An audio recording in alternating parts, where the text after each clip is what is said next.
Ang Hacienda Luisita ang itinuturing na isa sa pinakamalaking asyenda sa buong bansa.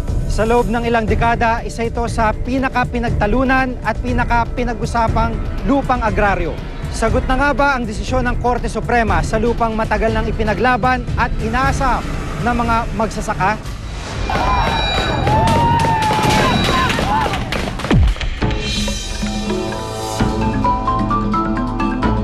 Ganado sa pagtatanim ang mga magsasakang ito sa Hacienda Luisita.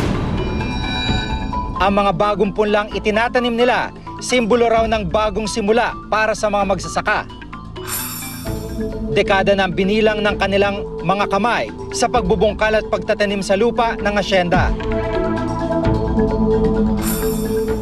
Ang kaibahan lang ngayon, ang lupang kanilang sinasaka, maaari nang mapa sa kanila. Matapos ang matagal na paghihintay,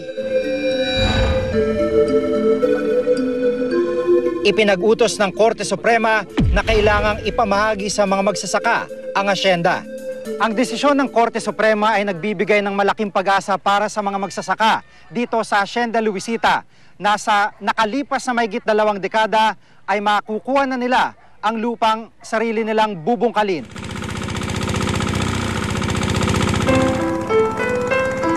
Ipinanganak at lumaki sa Hacienda Luisita, pagsasaka ang buhay na kinagisnan ni Florinda, 51 taong gulang. Maging ang kanyang mga magulang, sa asyenda rin ipinanganak at namatay. Kaya sa 5 dekadang pagsasaka niya sa asyenda, tila nagbunga ng araw ang paghihirap nila. Matagal kami naghintay, marami pang kaming naranasan na talagang pinakamahirap. Kahit na pagod kami sa kasisigaw sa lansangan, sinisigaw namin sa rally, ang karapatan namin ngayon, nagtagumpay na kami, masaya na kami, naris lahat yung pagod natin. Sa desisyon ng Korte, pinagtibay nilang sinasaad ng konstitusyon na ang karapatan sa lupa ay para sa mga magsasakang nagbubungkal at nagtatanim dito. Ang lupa ng asyenda, katumbas ang 30% stocks ng mga magsasaka, habang ang natitirang assets ng kumpanya, kabilang ang 67% na stocks ng mga kawangko. Kung tutusin, 7 pangulo na ang pinagdaanan sa usapin ng Hacienda Luisita. Mahaba ng tinahak nitong landas sa kasaysayan.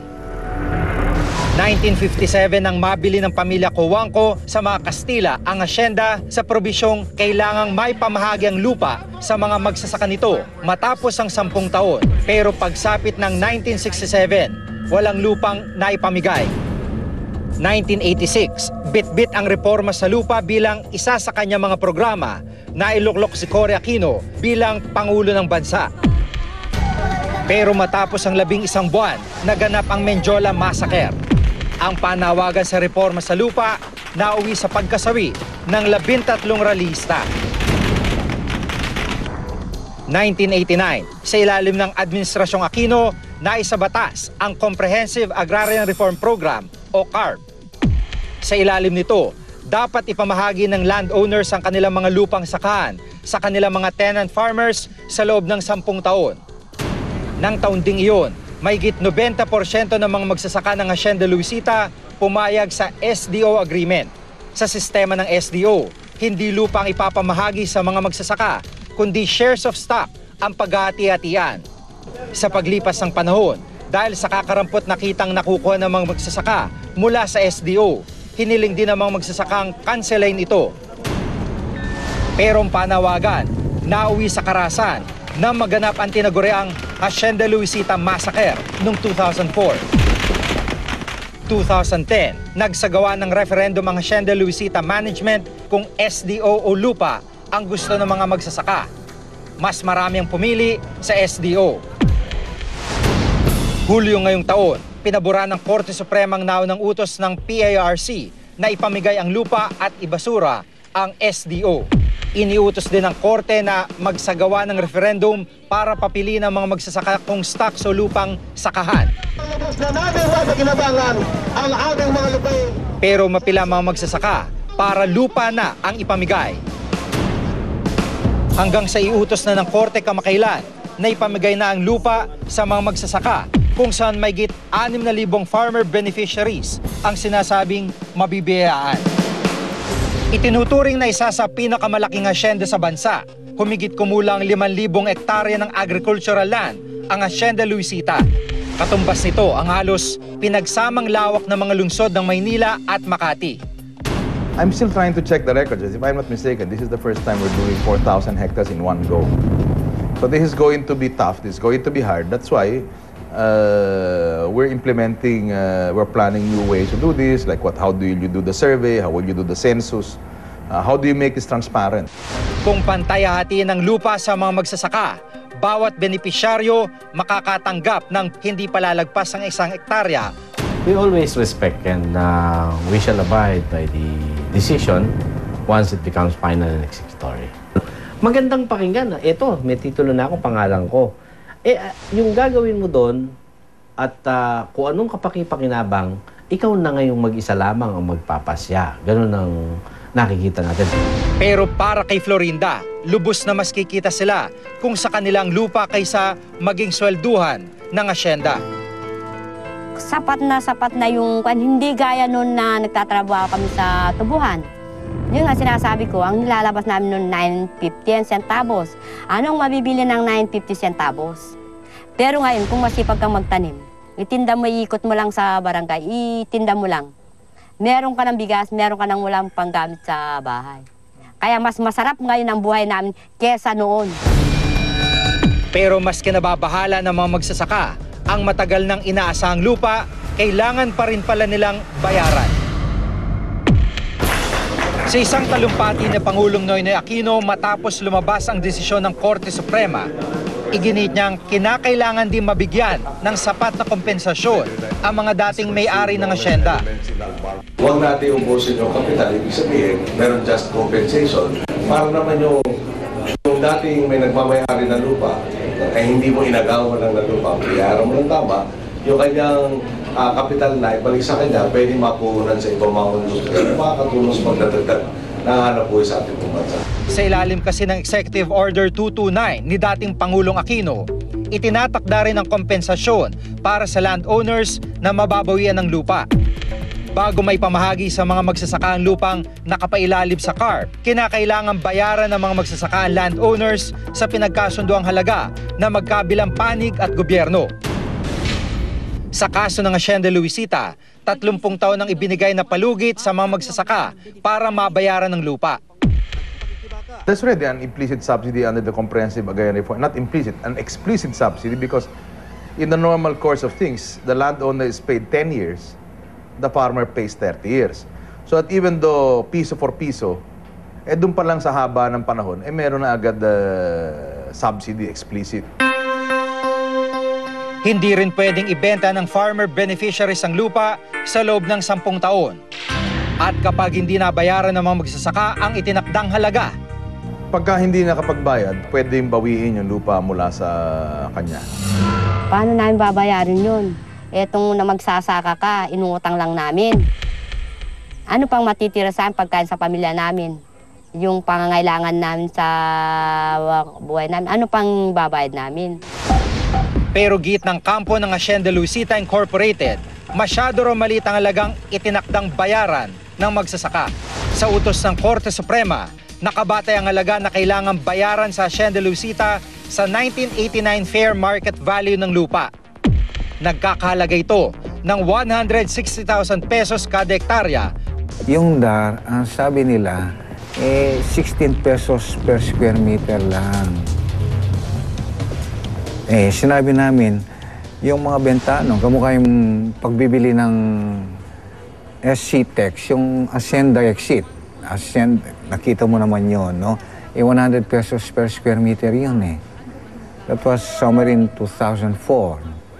Oh. So, ang layo ng agwat nun eh. Ang sa amin, no? We are talking of 22 years past. Ang market value should be current sana.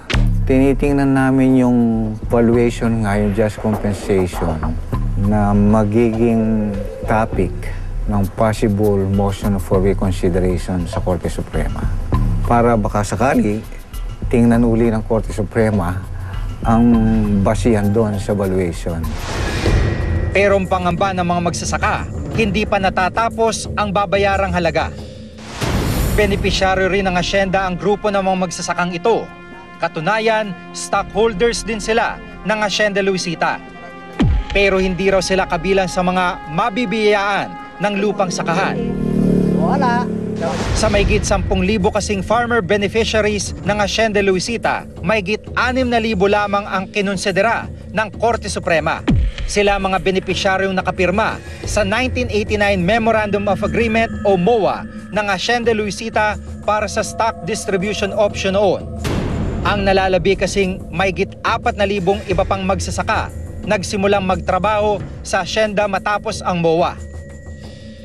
Ang alam po ng mga tiga-asyenda, kung pinamigay ang lupa, 10,000 makakakuha, pero hindi po pala 6,000 lang. Ikawawa yung mga hindi makakakuha.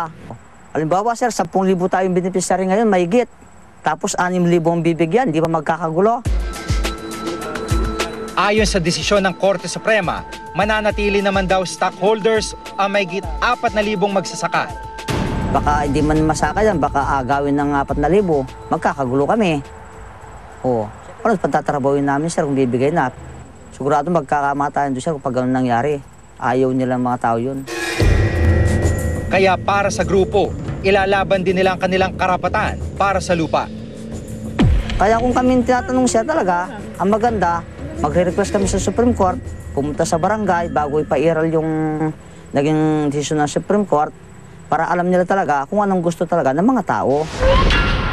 Sa tala ng Department of Agrarian Reform, sa loob ng mahigit 20 taon, 80% pa lamang ng mga CAR plants ang naipapamahagi. Sa ilalim ng CAR, umaabot sa mahigit 1,000,000 hektarya pang agraryong lupang kinakailangang ipamahagi sa buong bansa. I haven't seen any agrarian reform program in the world that has lasted 25 years in terms of implementation. Bakit? Sapagkat kinakailangan mabilis yan eh. Kasi the longer it takes, the better the resistance of the landlord. The message has always been sent by this administration that we are serious about CARP. The money is there, the political will is there to be able to implement it. Like right now, if you go around the entire country, the entire DAR is studying a new set of rules on how to make this thing even go faster. Para sa mga magsasaka ng Hacienda Luisita, higit sa anumang halaga, katumbas daw ng lupang ito ang kinabukasan ng kanilang mga anak at mga magiging anak pa. Mampamamana ako na patay na ako, buto na ako, lupa pa rin. Nandyan pa rin ang lupa. Lalabang kami talaga hanggang may lakas pa kami, kabang nakakalakad pa kami, lalabang kami. Sa kabila ng tamis ng mga tubong nakapaligid sa kanila, ay pait ng ilang dekadang pakikipaglaban para sa karapatan ng sinasakang lupa. Na namin mapakinabangan ang ating mga lupain doon sa Hacienda Luisita. Hanggat hindi may sasapinal ang desisyon para tuluyang maipamahagi ng lupa ng Hacienda Luisita, mananatiling mahaba-haba pa ang lalakbayin para sa kanilang lupang pangarap. Ako si Jigo Manicad at itong nakatala sa aking Reporter's Notebook.